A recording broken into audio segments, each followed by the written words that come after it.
एक सुंदर और घना जंगल दिखाई देता है जहां सूरज की किरणें पेड़ों के बीच छनकर नीचे आती हैं। पक्षी चहचहा रहे हैं, तितलियां फूलों के चारों ओर उड़ रही हैं और हवा में खुशबू फैली हुई है। एक छोटा बच्चा, लगभग 8-10 साल का, उत्सुकता से जंगल के रास्ते पर चल रहा है। वह चारों ओर देखता है और कहता है, वाह, ये जंगल कितना अद्भुत है।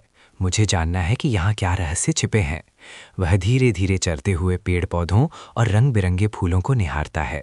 अचानक उसकी नज़र कुछ चमकते हुए चीज़ पर पड़ती है जो पत्तियों और मिट्टी में आधी दबी हुई है। वह झुककर उसे उठाता है और पाता है कि यह एक पुराना धूल भरा चिराग है। वह कहता है, ये क्या है? बहुत पुराना लग रहा है।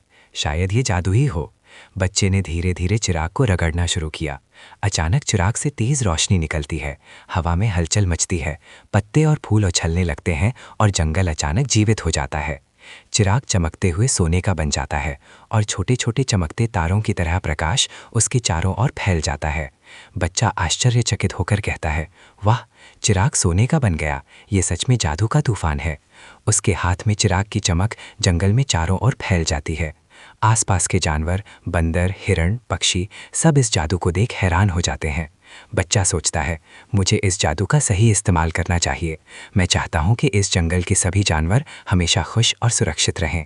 वह चिराग को उठाता है और जादुई रोशनी फैलती है। पूरे जंगल में हर पेड़, फूल और जानवर खुश और जीवंत हो जाते हैं।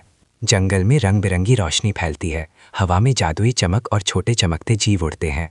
बच्चे की खुशी देखते ही बनती है और वह हंसते हुए कहता है, ये अब तक की सबसे जादुई यात्रा है।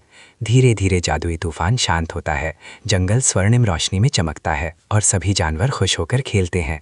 बच्चा सोने का चिराग अपने हाथ में सुरक्षित रखता है और धीरे धीरे जंगल के रास्ते पर चलता है। पीछे मुड़कर पूरे जादुई जंगल को देखता है जहाँ सब कुछ अद्भुत और शांत है। इस तरह जादू का तूफान का ये जादुई और रोमांचक सफ़र समाप्त होता है, लेकिन उसका जादू हमेशा जंगल में बना रहता है।